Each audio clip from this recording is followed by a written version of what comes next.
Hello, builders. We would love to welcome you to this episode of the Build Your Success podcast. We hope you're building yourself. We hope you're building a team. We hope you're building a business. Whatever you're working on or towards, we want to be part of that journey. We help you through training, consulting, and coaching, but we also have some special guests on our podcast that help building you so you can build others. Today, I'm grateful to have David Fisher on the podcast. David, JP Fisher, also known as D Fish, is a speaker, coach, and author of 9 books, including the best-selling Hyper-Connected Selling and Networking in the 21st Century.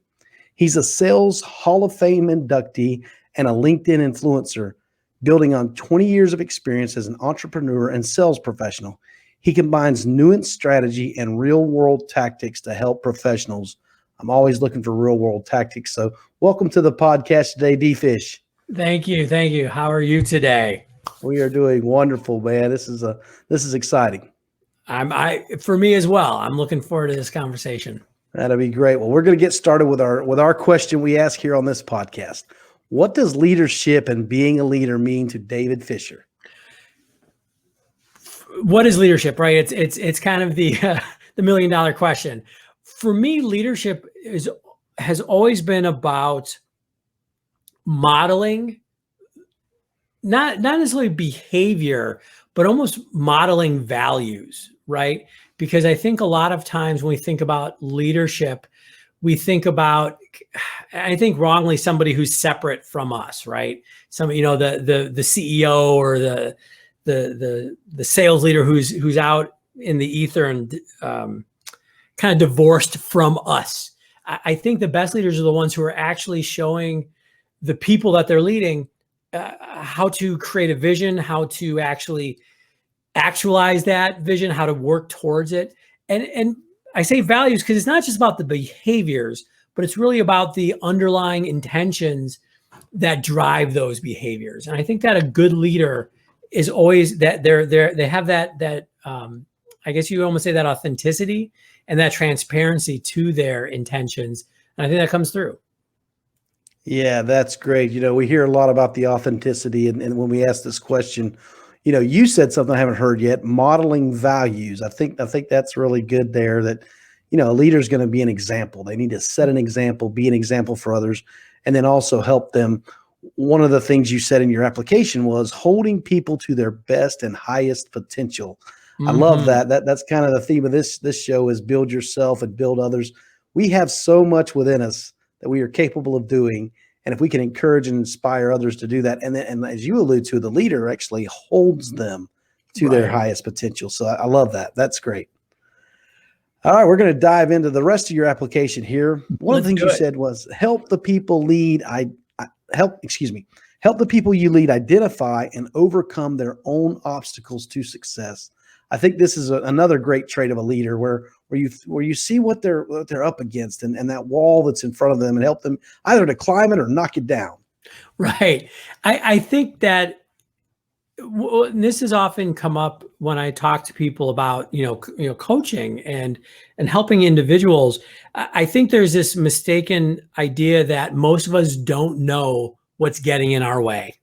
And the reality is very few of us have no idea what the problem is. Like if you ask most of us, we know what's keeping us from achieving whatever it is we want to achieve, right? And so I think that often, again, whether that leader means somebody who's a leader of an organization, a leader in your community, in your faith group, no matter, your sales manager, if you're a salesperson, I come from a sales background. What a good leader is doing isn't necessarily pointing out all of your challenges. If you need some clarity, maybe, but it's really a good leader is going, hey, you know what you want to do. I mean, heck, let's say you wanted to get in better shape. Very few of us are like, I don't know how to get in better shape. It's like, eat better, exercise more. But a good leader in this case would be somebody who goes, hey, what's keeping you from the gym? What's keeping you from getting some movement? And hey, why are you always choosing those potato chips and ice cream? And what can we do differently? And then when I say holding somebody accountable, to me, accountability is simply letting somebody answer and then making them stick to that answer, right? Not wiggle their way out of it.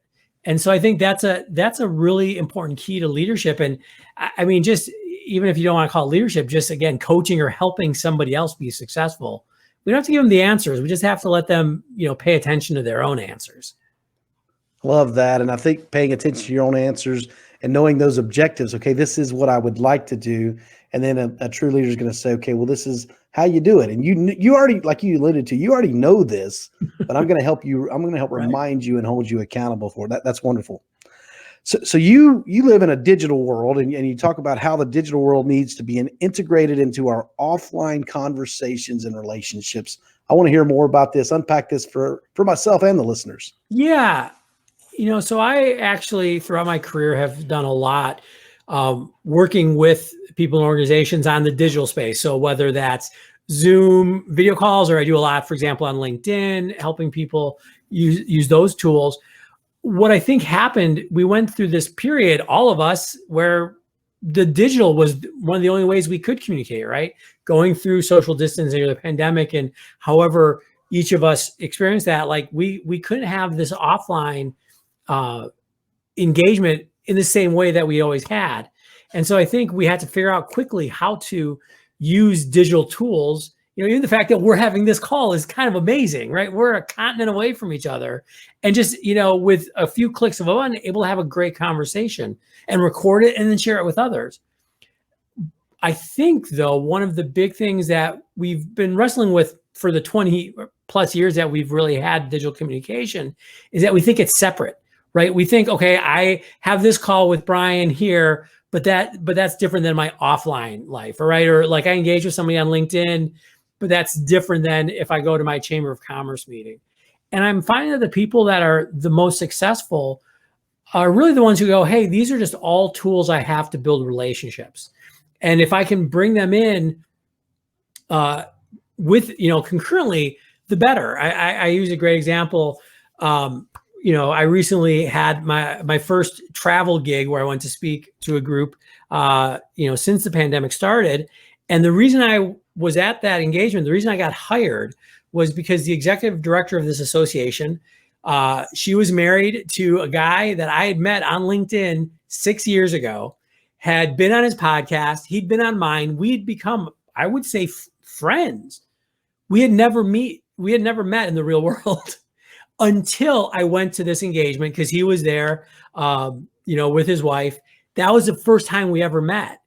And so if you think about it, are those offline relationships or are they online relationships? I say, hey, let's stop trying to classify it and just say these are just human relationships. And we use all these different tools to actually make them happen. David, that is wonderful. And as a podcast host, I've got to meet a lot of cool people. As you said, it's just so convenient these days to use this technology to our advantage and create these relationships. And so, and one of the things I've had to learn, during the pandemic, the Zoom became very popular. So I got a little familiar with that. And then when I first started this podcast back in 2019, my cousin told me I had a face for radio, and I have to agree. I have to agree with him. I think he's right, especially those that are watching this on YouTube today. They'll agree with him as well. Don't be so harsh on yourself, Ryan. You're doing just But the video was one of those things I did not want to do. I went kicking and screaming towards the video. But I've realized, some people want to see it. Some people want to see the podcast. Others want to listen to it while they're driving. Yep. So we're making it both available. But the technology is so easy. Even an old construction guy can do it. And so don't limit yourself. That wall that you're hitting when you say you can't have these digital relationships.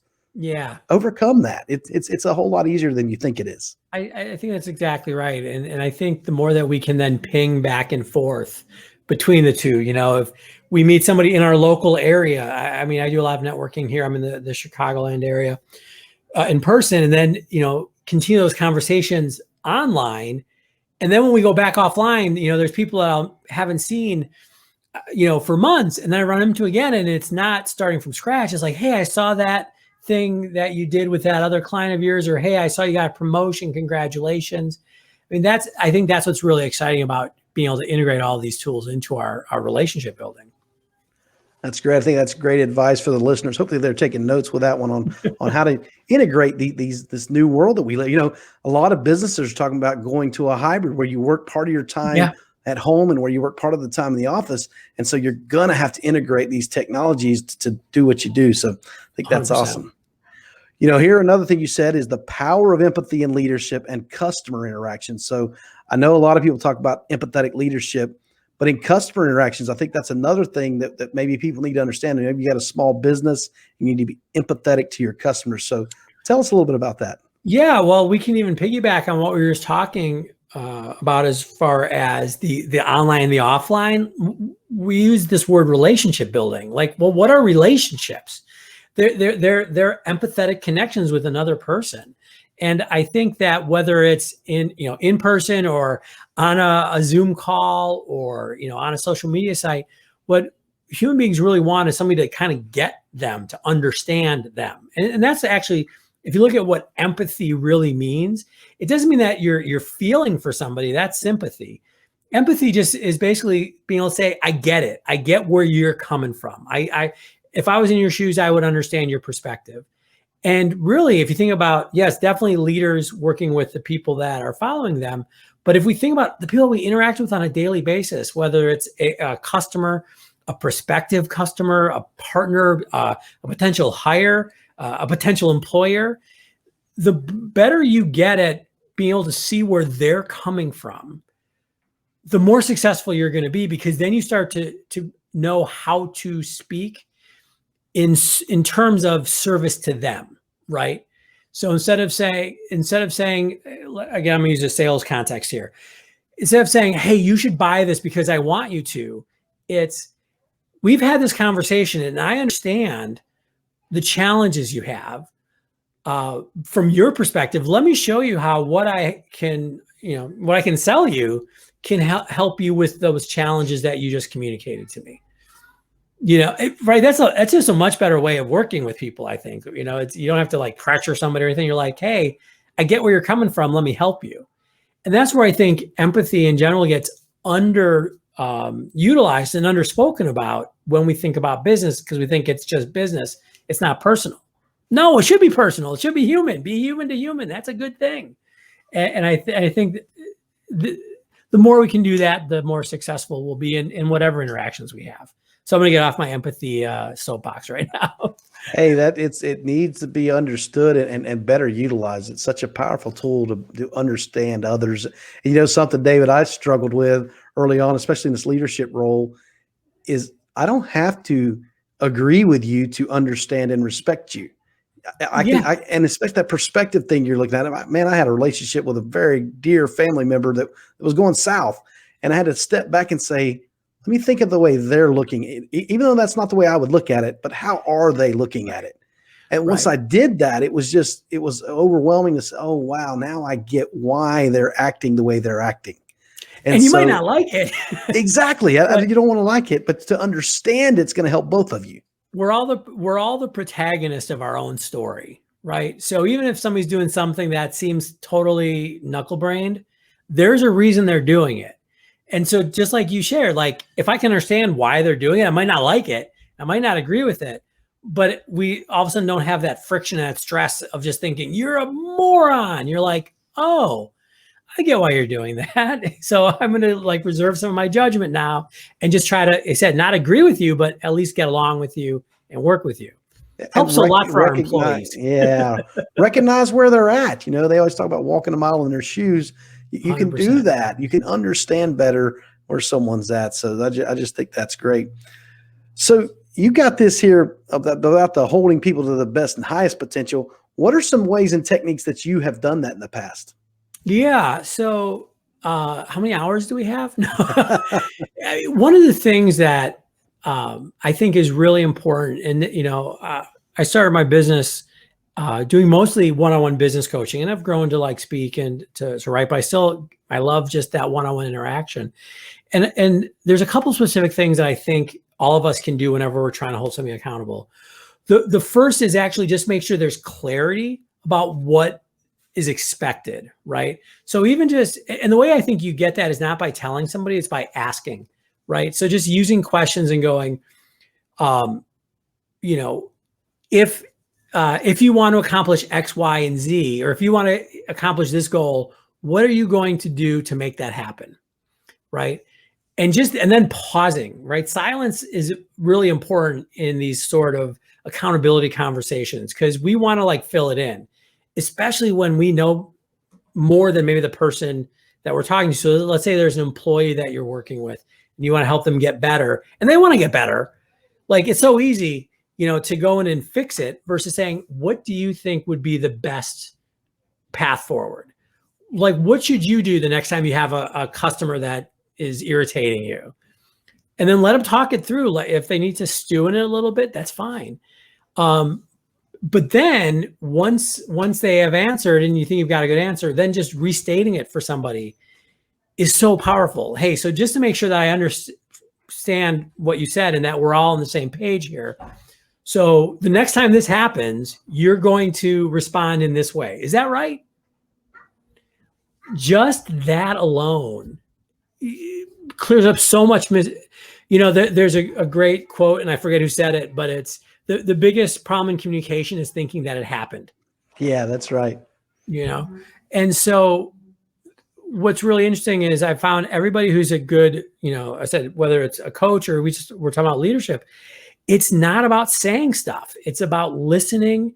And I almost kind of think of it as conversational aikido, where you just put leverage at that one place where, hey, maybe they said something that's not really clear. Hey, I'm going to work harder. What does that mean? Oh, great. Hey, Brian, love that you're going to work harder. Let's just figure out what that means. What does work harder mean for you? Like, is that more hours? What does that actually mean? Because most of us just live in very nebulous worlds in our brains, right? But the moment we can create that clarity, that's it. Because to go back to that idea of accountability, all that really is then, hey, you said you were going to do X, Y, and Z. Did you do it? And you either did, and we're going to celebrate together, or you didn't. And I'm going to ask, why not? Not from a place of judgment. In fact, I think that's one of the hardest things. If you want to talk about a skill to develop, if you want to be a good leader, is non-judgment. Because like just we were talking with empathy, it's like we're humans, we want to judge, but that always closes somebody off. That always makes them defensive. Just, hey, why didn't you do that? Oh, because you didn't have the skill, you didn't have the ability. We can work on that. Because you went and partied the night before and you weren't in good shape. Okay, well, maybe we can make better decisions next time. But those are, I think, some of the kind of practical ways when we just have these conversations with people, we can hold them accountable, and not in a mean way, right? Because it's always in service. Accountability should always be in service to the person you're holding accountable. That's great. And it makes me think about, holding people accountable in the non-judgmental way means I want to help you. I want to help you do what you said you wanted to do. And if you come across authentically, back to that authentic leadership, that you really, your desire is to help them meet their objectives, then they're going to invite you in to be that counselor, be that friend to them. Absolutely. So one of the things you do here is you are a LinkedIn influencer. So first of all, tell the guest the listeners what that means. And then how do you do that? How can people become a LinkedIn influencer? Well, show up on LinkedIn a lot. It's I actually kind of cringe a little bit when I call myself an influencer, because it's accurate, but I think we have this misconception of what being a social media influencer is. If we think of like the Kardashians or something, or hey, I'm gonna like hawk this lipstick and try to get people to buy it. But really, with my work on and with LinkedIn, I've had a chance to partner with them and creating content to share. I would switch it up a little bit and say that for most people listening, the goal shouldn't be to become a LinkedIn influencer. The goal should be to be on whatever platform your network is on, the people that you are trying to influence. It might be, especially in a B2B context, LinkedIn. And I call it being a micro influencer. Find the 200 to 300 to 400 people that you want to get in front of and you want to stay in front of, and then just start sharing. It's an overused phrase, but valuable content. And to me, valuable content is simply information that could help them make a decision more easily, more quickly, or with less risk. And so think about whatever area of expertise you have, whatever your business is, whatever area you work in, and start to share your perspective, your insights, your ideas, curate content from other sources. Like you might be reading articles or listening to podcasts that are full of great stuff and that you would want to share. Start sharing it with your network and say, hey, I want you guys to listen to this because of this one thing that the guest D Fish said that was amazing, and you should check it out. Like I have a little self plug there, but that's where I really think that people are underutilizing a lot of these tools we have, like LinkedIn, where, I mean, heck, less than 1% of the people on LinkedIn ever post anything. Less than 1%, which means it's actually really easy to start being seen. And I know it's not just about snapping your fingers and getting on a public platform like that. We gotta work up to it.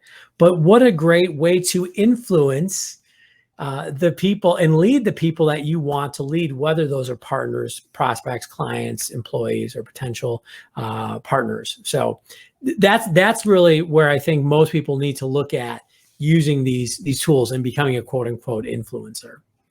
I think that's wonderful advice. I love that. What I've been calling this year a filter of focus is to filter it down to what I can do. I'm not for everyone, but I am for someone. Right? I get it. I am for someone, and those someones are listening to me on these podcasts.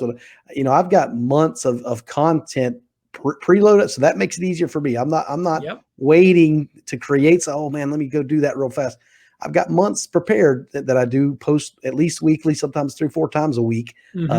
But the podcast is one of those things. Every week there's going to be a podcast come out.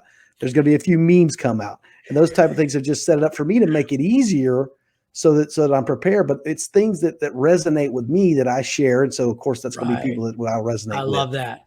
And you're kind of joking a little bit, but it's so true. You're not for everyone, and that's okay. I had a mentor say, if you try to be everything to everybody, you're nothing to no one, right? So don't try to have 1 million followers or anything like that. Go, who do I really want to influence? And let me share stuff that is authentic, right? It's true to who I am and what I feel is important, my values, and share that out for sure. That's awesome. Speaking of sharing, let's tell our listeners where they can find you. Your website up. For those that are watching this on YouTube, we've got it up. It's www.davidjpfisher.com. Yep. Tell them what they can find there, David. So come to our online home, davidjpfisher.com. I do write regularly. We've got actually over 400 articles on everything from LinkedIn to sales to networking, personal branding, relationship building, all that kind of good stuff. You can find a link to my podcast, Beer, Beats, and Business, which is full of conversations with small business owners, other entrepreneurs, and experts in their field. You can also find a lot of great resources on how to have a better presence on LinkedIn, how to do some of that content that we were talking about. And it's a kind of a portal to a lot of the other material we have. We do have a full YouTube channel. We've got an online course as well, the David J.P. Fisher Sales and Business Academy, where you can also check out some online courses from us. And of course, just come find me on LinkedIn, linkedin.com/in/IMDfish, IAMDFISH. That's wonderful. And that's actually where we connected, was on LinkedIn. It is. Your application. So that's a great place to meet up and find people that can influence you. So David's already done it. Share this. He's dropped us some great golden nuggets here on this episode. So share this podcast with others. Do me a favor, go to whatever platform you're listening to this on, leave us an honest review and rating, and then subscribe. You want to hear this on every week when we get these great guests that come on like David. So thanks for listening to the podcast today. If you want to reach out to me, you can send me an email at brianb@buildcs.net. You can visit our website, www.buildcs.net. You can find great content there as well. So thanks for listening to the podcast today. Remember to build yourself and then build others.